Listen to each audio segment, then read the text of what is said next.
რამდენიმე წამის წინ გახდა მოსამართლე გელოვანის გადაწყვეტილება ცნობილი. გელოვანმა სისხლის სამართლებრივი დევნა არ შეწყვიტა ნიკა გვარამიას მიმართ, არადა ერთ მოსამართლეს ერთი გადაწყვეტილებით შეეძლო პრეცედენტული გადაწყვეტილება მიეღო და ქართული ოცნების პოლიტიკური საქმეები ჩამოეშალა. დღეს ნიკა გვარამია არგუმენტებზე დაყრდნობით ადვოკატებთან ერთად უხსნიდა მოსამართლე გელოვანს, რომ არ უნდა ყოფილიყო სისხლის სამართლის დევნა დაწყებული მისი მისამართით და მთავარი არგუმენტი მისი იყო მუხლი, რომელიც წაყენებული აქვს პოლიტიკოს სისხლის სამართლის კოდექსით. ირკვევა, რომ ადმინისტრაციულ კოდექსში ზუსტად იდენტური მუხლი არსებობს და ეს მუხლი არის მოქმედი. შესაბამისად, პოლიტიკოსმა დღეს სასამართლოს სხდომათა დარბაზში დასვა კითხვა, რატომ დაიწყეს სისხლის სამართლის კოდექსით გამოძიება, უაპელაციოდ რატომ დათანხმდა გაბიტაშვილის უწყება თია წულუკიანის მოთხოვნას, როდესაც ადმინისტრაციულ კოდექსში არსებობდა მოქმედი მუხლი. დღეს შეეძლო პრეცედენტული გადაწყვეტილება მიეღო მოსამართლეს, თუმცა ეს შანსი მან ვერ გამოიყენა. პროკურატურა უნდა მიპასუხოს, რატო გადაწყვიტა მან, რომ სისხლის სამართლებრივი ნორმის აღსრულება გამოიწვევს საზოგადოებრივი წესრიგის დაცვას და ადმინისტრაციული სამართალდამცველობის ნორმის აღსრულება ამ მისიას ვერ შეასრულებს. თავდაპირველად სხვადასხვა დათქმები არსებობდა, თუმცა შემდგომში კანონმდებელმა ჩათვალა, რომ ეს იყო სისხლის სამართლის კოდექსის გათვალისწინებული ქმედება 1999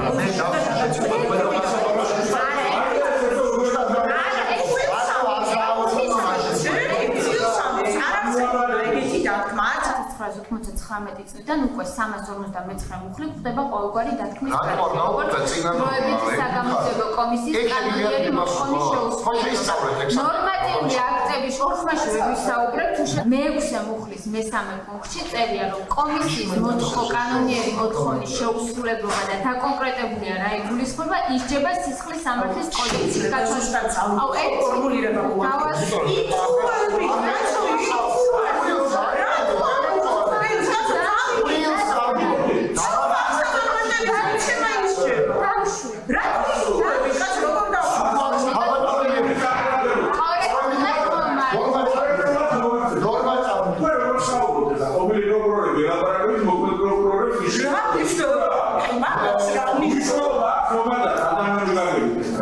შეფარდებელია თია წულუკიანმა რა მომწერა იქ უნდა ვიცოდე სისხლის სამართლის პასუხს შევედი კანონში წერს კანონი ბრალდებულმა იკითხა მოსამართლე და თქვენ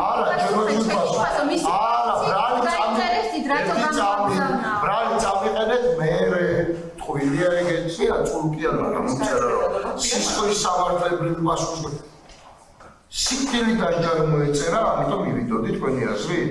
შენ თეატრონის მიმართ მარი უნდა იყო ისეთი კრიტიკული, როგორც ჩემს მიმართ. ეს არის შენი ვალდებულება, ჩემს მიმართ კრიტიკულობა კი არ არის. შენ წარმოადგენს სახელმწიფოს ადამიანის უფლებათა ნაწილში და არა თეატრონის ნაწილში. სულ რამდენიმე წუთში უკვე ჩვენ გვექნება შესაძლებლობა ნიკა გვარამიას პირველი შეფასება მოვისმინოთ სასამართლო პროცესის დასრულების შემდეგ. მხარეები ახლა ტოვებენ სასამართლოს სხდომათა დარბაზს, გამოდიან ადვოკატები, დამსწრე საზოგადოება და მოვისმენთ ნიკა გვარამიას პოზიციას. სხვათა შორის დღეს ძალიან ეტყობოდა უხერხულობა მოსამართლე ლევან გელოვას. მან არაერთხელ აღნიშნა, რომ ეს იყო ლაფსუსი კანონის, რომ ორი მოქმედი კანონი და მუხლი არსებობდა ადმინისტრაციულისა და სისხლის სამართლის კოდექსში. ასევე მოსამართლემ არაერთხელ მიმართა პროკურატურას, რატომ იყო ეს საქმე საერთოდ სასამართლოში შემოტანილი. მან წუხილი გამოთქვა იმის გამო, რომ თუ შეწყვეტდა სისხლის სამართლის დევნას ნიკა გვარამიასთან დაკავშირებით, ერთხელ უკვე მიღებული ჰქონდა გადაწყვეტილება, რომ სისხლის სამართლის დევნა არ უნდა შეწყვეტილიყო და არსებითად განსახილველად უნდა გადაცემოდა საქმეს. სხვათა შორის ეს ის მოსამართლეა, რომელიც გუშინ მამუკა ხაზარაძის საქმეს განიხილავდა და სწორედ ამაზე აკეთებდა ეს მინიშნებას. ამას მოგვიანებით ჩვენს მაყურებელს მოვასმენებთ. მანამდე ჩვენ მოვისმენთ ნიკა გვარამიას პირველ შეფასებას გადაწყვეტილებასთან დაკავშირებით. სასამართლოსი ქართულ ოცნებას განზრახული აქვს, რომ პოლიტიკური ოპონენტები მოიშოროს, ყველა ციხეში გაუშვას. რიგი საკმაოდ დიდია პოლიტიკოსების, ვისაც ციხით ემუქრება მართველი პარტია. კოალიცია ცვლილებისთვის სამივე ლიდერი შეიძლება ითქვას, რომ უახლოეს პერიოდში ციხეში აღმოჩნდება. 22-ში არის დაანონსებული ზურა ჯაფარიძის სასამართლო პროცესი და დიდი ალბათობით ზურა ჯაფარიძეს რუსთავის მე-12 დაწესებულებაში სხდომათა დარბაზიდან გადაიყვანენ, რადგან ზურა ჯაფარიძემ ისევე როგორც ნიკა მელიამ და ნიკა გვარამიამ განაცხადა, რომ არ აპირებს გირაოს გადახდას. სხვათა შორის საინტერესო არის კიდევ ერთი პოლიტიკოსის გიორგი ვაშაძის პოზიციას მას ჩამოყალიბებული ჯერ პოზიცია არ აქვს 27-ში არის მისი სასამართლო პროცესი და სავარაუდოდ მომდევნო 2 დღის განმავლობაში ის საბოლოო გადაწყვეტილებას მიიღებს და საზოგადოებისთვის ცნობილი გახდება მისი გადაწყვეტილება ვიდრე ნიკა გვარამია დატოვებს სასამართლოს ხდომათა დარბაზს მე ვეტყვი რომ მაყურებელს რომ სასამართლო პროცესზე დღეს არაერთხელ დაიძაბა ვითარება მოსამართლე ძალიან მძიმე მდგომარეობაში იყო მას ესე იტყობოდა შემდეგ უკვე შესვენება მოითხოვა 10 წუთიანი და ამ დროს უნდა მოეფიქრებინა სწორედ შეწყდებოდა თუ არა სისხლის სამართლის დევნა ნიკა გვარამიას წინააღმდეგ თუმცა მოსამართლე დაახლოებით 40 წუთი იყო სათათბიროდ გასული და საბოლოოდ მიიღო გადაწყვეტილება რომ სისხლის სამართლის დევნა არ შეწყვეტილი იყო პოლიტიკოს ნიკა გვარამიას წინააღმდეგ და არსებითი განხილვა გაგრძელებული იყო იმის გამო რომ ნიკა გვარამიამ უარი თქვა თეა წულუკიანის კომისიაში მონაწილეობაზე ჩვენ შეგვიძლია ახლა ვნახოთ მოსამართლის განცხადებები რომელიც მან ხდომათა დარბაზში გააკეთა შემდეგ გვექნება შესაძლებლობა მოვისმინოთ ნიკა გვარამიას პოზიციაც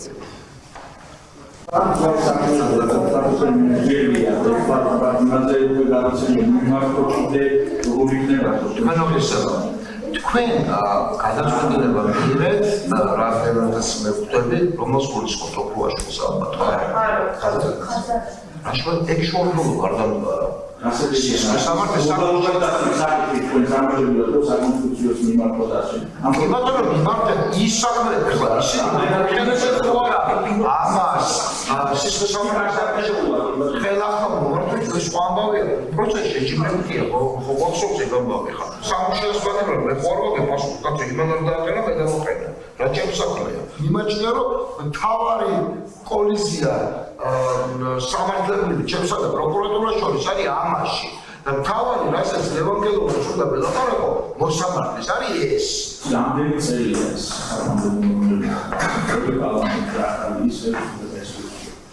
ამ მაინც ეს მოგვასწრებს თქვენ შეგვიძლია ლაფსუსის არის ლაფსუსი მაგას ვერექნება ლაფსუსი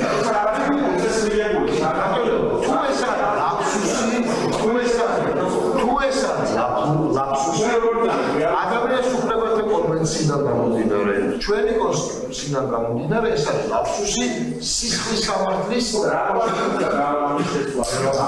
პასუხი. 2010 წელს ამ საკითხს გამოკითხეთ ეგ ჩემს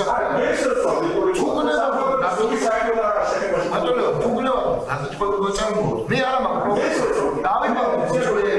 დავიბარო თუ შეგვიძლია გამოვიცახოთ სახალხო დამცველის საფართ მე პრობლემა კი არა იმიტომ რომ მე შეიძლება ბატონო მე კი სასამართლოს პრობლემა არ უნდა გახდეს ყველა საკითხი რაც პოლიტიკა ანუ სახელმწიფო დონეზე მასაკვარებელი მაგრამ ეგ პროკურატურის საფრთხეა 3 წუთი და პირდაპირ ეთერში გამესწრა ჩვენ ახლა შეგვიძლია მოვისმინოთ ნიკა გვარამიას პირველი პოლიტიკური შეფასება მოსამართლე გილოვანის გადაწყვეტილებასთან დაკავშირებით, რადგან როგორც მოისმინეთ, სასამართლო მძიმე მდგომარეობაში აღმოჩნდა, საინტერესოა როგორი იქნება ნიკა გვარამიას პოზიცია. რაც თქვით მის გადაწყვეტილებას. კარგია, რომ ჩემ პროცესებზე მაინც იწყებენ მოსამართლეები ფიქრს, იმიტომ რომ ტვინს ფიზკულტურა ჭირდება ზოგჯერ. ნუ პროკურორებს სამწუხაროდ ეს არ ემუქრებათ, იმიტომ რომ ტვინის ფიზკულტურას ტვინიც ჭირდება ასევე ზოგჯერ. მესმის ძალიან კარგად რაც ხდება, სხვა მოლოდინი არ ქონია, არც მე არ ჩემს ადვოკატებს, მარტივი საკითხია ცეცხლი ოლიგარქიას. 10-დან 10 შემთხვევაში მოსამართლე, რომელიც არ იქნებოდა წინასწარ ინსტრუქტაჟის ქვეშ მიიღებდა გადაწყვეტილებას ჩვენ სასარგებლოდ. ლაფსუსიც უწოდა მოსამართლემ და ეტყობოდა მას უხერხულობა.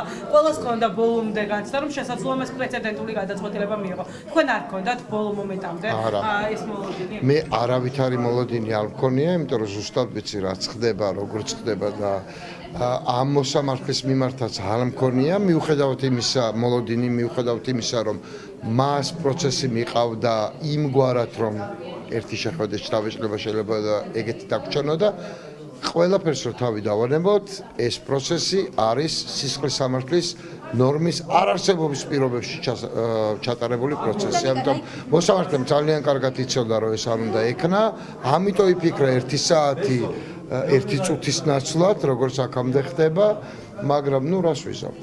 რა იქნება 7 ივნისს? და მას შემდეგ.